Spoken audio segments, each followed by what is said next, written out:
Salut tout le monde! Bonjour à tous! On espère que vous allez bien. On vous a fait une vidéo dernièrement sur les 5 choses qui nous avaient le plus marqué ici en arrivant au Québec. Et en fait, on n'a pas fini cette liste, on va en rajouter une couche. Et donc, Partie 2!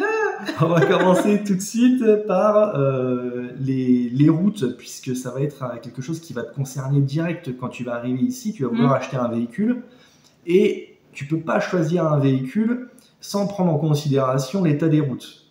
Et, oui. Voilà. Et c'est quelque chose qui vraiment va te marquer ici, puisque les routes sont mauvaises. Ils ont une bonne excuse de pourquoi les routes sont mauvaises. Je te mettrai une petite vidéo ici pour que tu puisses en constater par toi-même. Vu que l'hiver, ça gèle fort, quand ça dégèle, ça explose complètement les routes et du coup, tu as des nids de poules, tu as ce qu'on appelle pas des rigoles, je sais plus, je vous mettrai le mot ici, le mot exact. Mais en fait, tu as des... la route elle est creusée par les marques des pneus des camions et des voitures qui roulent et ça te fait comme des petites gouttières en fait dans le sol et c'est vachement ça peut être dangereux. Ouais, c'est très dangereux et tu as vite fait quand même de balloter pas mal. D'ailleurs quand il pleut on les voit pas. Quand il pleut c'est dangereux quoi. Donc il te faut, à mon humble avis et sur les avis sur les conseils surtout de la famille de ma femme qui vit ici, ils nous ont dit tout de suite, voilà, vous allez être un petit peu en campagne, il vous faut un 4x4, 4 roues motrices, donc, et si possible un SUV, quelque chose de gros. Et puis aussi, quand tu arrives, tu as besoin de stocker des choses dans le coffre, etc. Donc il te faut quand même un véhicule qui soit capable, voilà, là le véhicule qu'on a acheté, nous on a acheté un Rogue, on vous mettra la photo, il nous a été vachement utile. Parce que quand tu veux acheter un lit, quand tu veux acheter, tu es obligé, on va acheter des bureaux, des choses comme ça. On était bien content de l'avoir, parce que tu n'as pas forcément une remorque quand tu arrives. Ouais, l'état des routes, franchement, il est à prendre en considération. Même si c'est vrai que là, nous, on habite à côté d'autoroutes qui sont gratuites, donc tu ne peux pas non plus être exigeant quant à l'état des routes. Mais voilà, sans... Non, mais choisir un véhicule pour être en sécurité, c'est normal. Ouais. Les routes sont pas bonnes, donc il te faut quand même quelque chose de costaud, 4x4 qui va bien tenir la route, en hauteur pour pas que tu exploses ton châssis à chaque fois que tu passes dans un nid de poule. Ça c'est vrai. Non mais c'est vrai, hein, oui. Franchement. Donc voilà, tout ça est en considération. Tu trouveras facilement des tutos sur comment acheter un véhicule ici au Québec, mais on va pas rentrer là-dedans. Tu vas le voir, ça va te frapper tout de suite. Quand tu prends ta voiture, les routes elles sont complètement explosées. Donc prends pas une petite cacahuète. Voilà. Cacahuètes. Ouais, les petites cacahuètes là, tiens. Les tape-fesses. ouais, et prends plutôt quelque chose de gros, quoi. Voilà. En numéro 2.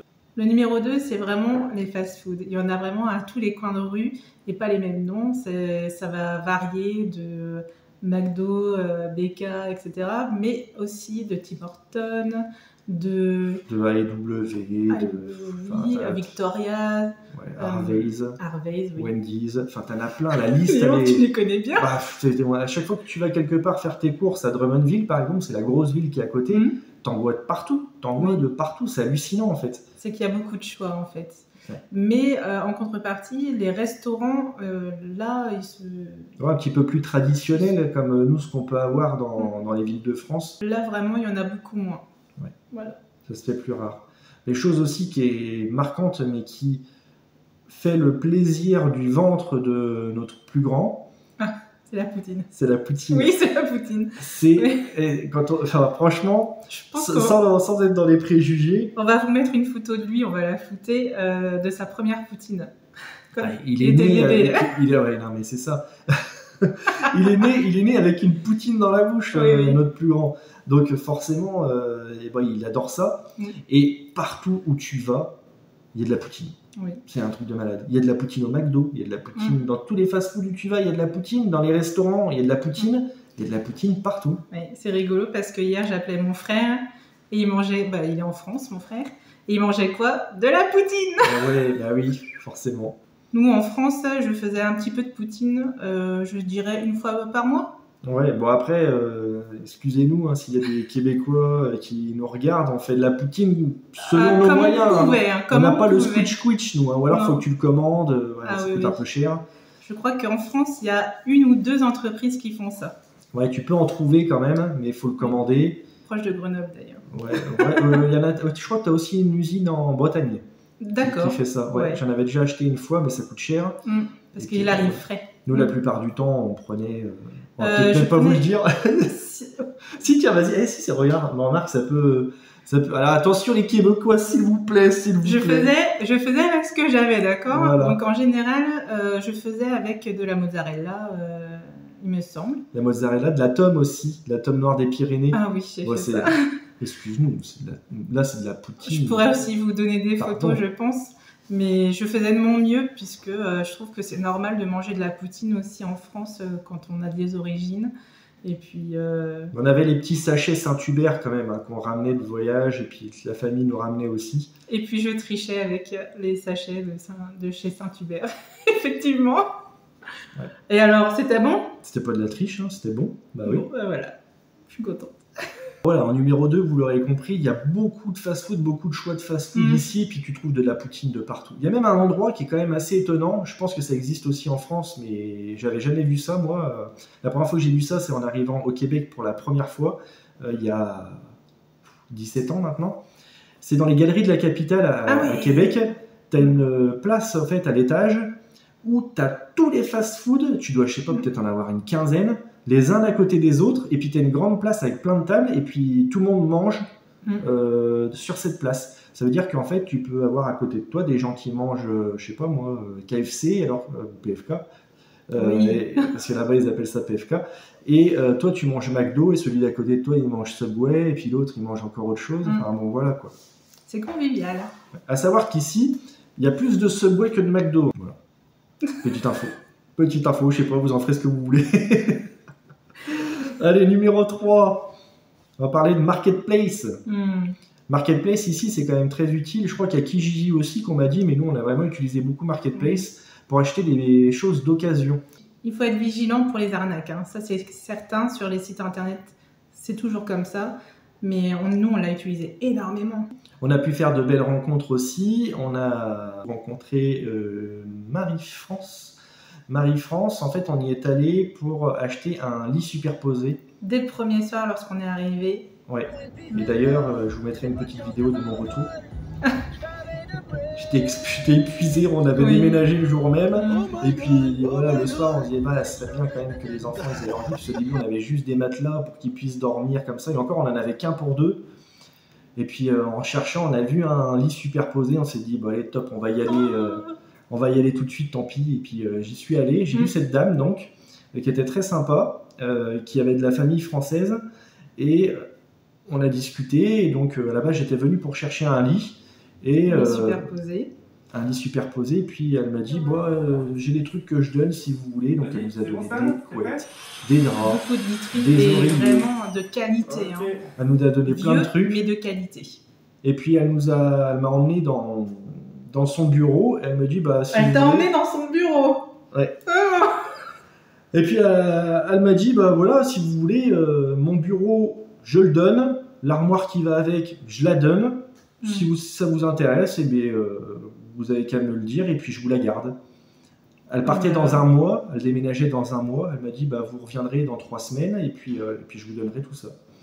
Et elle a tenu parole, je lui ai donné mes coordonnées, elle m'a rappelé, les meubles sont disponibles. Et puis j'y suis allé, et puis voilà, on l'a remercié en lui donnant un petit cadeau. Oui. Et puis voilà, mais franchement, c'est hallucinant. Hein. On vous parlait de la générosité des Québécois la dernière fois, mais c'est pas une blague. Hein. Ils sont vraiment généreux. Quoi. Oui.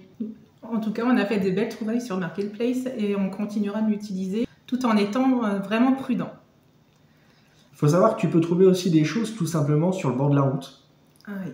Tu as des gens en fait qui se débarrassent d'affaires et donc ils les mettent sur le bord de la route. Donc toi tu peux les ramasser ou alors si tu les ramasses pas et puis que ça reste là, au bout d'un moment tu as les encombrants qui viennent et puis qui ramassent tout. Quoi. Mais tu trouves des choses, moi j'ai trouvé une chaise de bureau sur le bord d'une route et puis en face de chez les gens, quoi, tout simplement. Point numéro 4, le bâtiment en lui-même, il est vraiment bien isolé au Québec. En tout cas, quand c'est neuf, il est bien isolé. Et la cave, elle est chauffée chez nous. Je ne sais pas si c'est partout pareil, mais c'est vraiment super. On peut stocker quand même les roues, on peut stocker un matelas. Tu sais que ça va pas moisir, quoi, en fait, les choses. sera bien C'est surtout entretenu, oui. parce que les roues, ça risque pas grand-chose, mais c'est vrai que le matelas, si tu le mets dans une cave, Mm. tu peux te dire qu'il il va pas supporter trop, quoi. Mais là, le fait que la cave soit chauffée, Ouais, ça n'a de cave que le nom parce que c'est plutôt des emplacements de rangement finalement. Ce qui m'étonne toujours lorsque je vais au Canada, c'est que je ne peux pas ouvrir ma fenêtre en grand. Ça, c'est compliqué hein, pour moi personnellement. J'aime bien ouvrir tous les matins. Et là, bah, avec la petite manivelle, on ouvre d'un quart et c'est comme ça. ouais, en fait, déjà en France, les fenêtres, tu les ouvres de l'intérieur, c'est-à-dire que tu ouvres comme ça, et puis tu les ouvres en grand. Mm. Ici, elles s'ouvrent sur l'extérieur, et elles s'ouvrent en général de ça. Alors, on dit en général parce que on peut se permettre quand même de le dire, parce que bah, chez toute ta famille, c'est comme ça. Oui. Ici, là où on habite, c'est comme ça. On imagine que ça doit être à peu près partout pareil C'est ici. plutôt la norme. Donc, ça s'ouvre vraiment de pas grand-chose. Bon, ce qui est bien, c'est qu'il y a des moustiquaires aux fenêtres. Voilà, ça c'est cool. la norme aussi. Mais Ouais. vous allez avoir des moustiquaires sur vos fenêtres. C'est super sympa. Au début, j'étais un petit peu réticente, puis non, en fait, je trouve que c'est cool quand même. Et puis, il n'y a pas de volets. Oh, ça c'est moins cool. Ah ouais, ça c'est... Pourquoi vous n'avez pas inventé les volets, quoi? Mais- Sérieux? On sait pourquoi. Parce qu'ils n'en ont pas besoin, puisque avec les températures, ça fait que l'humidité resterait. Mais c'est pour ça. Non, mais reste. historiquement, c'est ça. Non mais historiquement, ils dorment pas la nuit, la journée. Non mais... Je suis désolé, mais là, c'est le coup de gueule de Cédric, quoi. À être réveillé à 4h30 du mat parce que il fait jour et que t'as beau avoir des rideaux blackout, qu'ils appellent ça, et que ton blackout, il est quand même en train de t'exploser les yeux à 4h30 du mat. Ouais. Non, franchement. Mais déjà, le fait que tu peux pas ouvrir la fenêtre en grand, ça fait que tu ne peux pas avoir de volet. Oui, Forcément, mais de toute tu façon, les volets ne seraient pas à l'extérieur, puisque pendant les tempêtes de neige, non, ça ne va pas le faire. Ça sera vraiment à l'intérieur. Ouais, c'est pas bête. Parce que c'est pas bête, j'en ai parlé à ma mère. Quand je l'ai eu au téléphone, elle me fait bon, nous, on est et on grandit sans volet, donc on s'habitue, on est habitué, tout simplement. Et puis, si ça te gêne, ma fille, prends-toi des rideaux. Ouais, mais même, franchement, même avec des rideaux, après, peut-être que s'ils étaient moins éloignés du mur, peut-être que ça... Mais bon, rien ne vaut des bons volets. Déjà, ça cache le bruit aussi. Et les volets, et puis des volets roulants aussi. Tu vois. Mais je sais que ça se fait parfois dans certains logements, j'avais déjà vu ça. Mais il n'y en a pas cher. tellement. Et ça coûte cher, vu que c'est pas fréquent, justement, ça coûte plus cher qu'en France. Les plantes chauffantes au sol, je ne sais pas trop quoi en penser encore. J'ai jamais eu ça. Bah oui, parce qu'on vient d'arriver, donc on ne sait pas trop ce que ça donne. Mais en fait, on vous fera une petite photo pour que vous puissiez voir ce que c'est, ou on vous en mettra un quelque part pour que vous voyez. En fait, c'est pas des radiateurs comme nous on connaît, ce sont des plaintes qui sont au niveau du sol, en fait, qui chauffent et l'air monte. Voilà, ça doit être efficace, hein, vu que forcément ici ils ont des hivers très très froids, donc à mon avis ça doit être efficace. Je sais pas ce que ça vaut en termes de consommation, est-ce que ça consomme beaucoup? J'aurais tendance à dire que oui, moi, que ça doit consommer un max, mais après je ne sais pas, je ne sais pas du tout. Et puis ça prend moins de place, ça par contre c'est bien, ça prend moins de place. Parlons intimité, les toilettes. Les toilettes sont dans la salle de bain. Le caca. C'est bon? On en rigole, mais fini l'intimité pour les toilettes. D'accord? C'est dans la salle de bain. Il va falloir bientôt un ticket pour pouvoir aller aux toilettes. Ça m'énerve un peu. Allez, je le dis à tous, ça m'énerve. Dans la salle de bain, il y a les toilettes et c'est pas. Je sais pas si c'est partout pareil. Vous nous le direz s'il y a des Québécois en commentaire, mais c'est vrai que partout où on est allé, dans ta famille, ils ont les toilettes dans la salle de bain. Bah, oui. D'ailleurs, ils appellent les toilettes la salle de bain. Oui, c'est la salle de bain. D'ailleurs, ma mère, elle m'a appris comme ça. Hein, je vais à la toilette, en fait, ils vont se laver. En fait, c'est au même endroit, quoi. Oui, parce que ma mère, elle m'a appris comme ça aussi. Donc, j'ai toujours dit la salle de bain pour aller aux toilettes. Non, mais moi aussi, on dit ça. Ah oui, pour aller aux toilettes, elle dit la salle de bain, ta mère? Bah oui. Ah oui, oui. C'est pas étonnant. Ce qui nous emmène au dernier point, on a pu constater ici qu'il y avait quand même un gros effort qui était fait sur la consigne. Alors on sait que ça existe en France, on l'a déjà vu dans certaines grandes enseignes où tu reviens avec tes bouteilles en plastique et en fait ça c'est broyé et on te donne un bon d'achat. Des fois même c'est juste gratuit. Non, c'est un don aussi, tu peux faire un don. Ou alors, c'est- et plus rarement, tu as des bons d'achat et qui te Mm. permettent de faire des courses en fait dans l'enseigne. C'est participe à ça. une somme assez dérisoire. Voilà. Ben, sachez qu'ici, en tout cas, c'est 10 centimes de dollars par canette ou bouteille, et tu en as partout, quoi. Tu en as dans quasiment toutes les grandes enseignes où tu vas faire tes courses. Tu vas avoir des machines à recycler. Ce sont des machines où tu les mets comment dire, une à une, les canettes et les bouteilles, et puis bah, voilà, ça comptabilise, et puis ça les broie, et ça te donne ton argent, enfin, un ticket, et tu vas en fait au service à la clientèle du magasin, et on te le donne en espèces. Mais il existe apparemment des magasins où carrément tu vides ton sac et puis on te donne l'argent tout de suite. Ou des entreprises qui viennent te le chercher. Ah, mais ça je savais pas. Ouais. Bon, voilà. En tout cas, ouais, c'est bien parce que c'est un gros effort qui est fait. Donc j'imagine que comme c'est de la consigne, tu le payes quand tu achètes ta bouteille. Et que c'est une sorte de remboursement que tu as quand tu vas le recycler. C'est des taxes déguisées. Ouais. Mais moi je trouve que c'est bien et qu'on devrait faire plus ça en France. Ça éviterait qu'on trouve des canettes et tout ça, tout ce qu'on trouve par terre en France. D'ailleurs, ça aussi on n'en a pas parlé, mais comparé à ce qu'on peut voir en France, je suis désolé, mais les routes ça n'a rien à voir. Hein. Oui. Les dépotoirs que tu as autour des McDo en France, si tu es français, tu sais de quoi je parle. Les gens qui jettent leurs gobelets, leurs sacs McDo partout par terre. Ici, tu vois pas ça. Hein. Non. Mais est-ce que c'est une grande surprise? Je ne crois pas. Voilà. Les gens sont vraiment respectueux de la nature. Mais ils essayent de recycler un max. Tu as toujours des exceptions. Je dis pas que tu vas pas trouver un gobelet par terre ou un truc comme ça, ou un gros crado qui fait n'importe quoi. Mais dans l'ensemble de ce qu'on a vu, c'est quand même assez respectueux. Ils sont assez respectueux de l'environnement. Oui. Niveau déchets, mégots, etc. Sur ce, on vous dit à bientôt. N'hésite pas à laisser en commentaire si tu as des choses à nous faire remarquer, des remarques, des questions.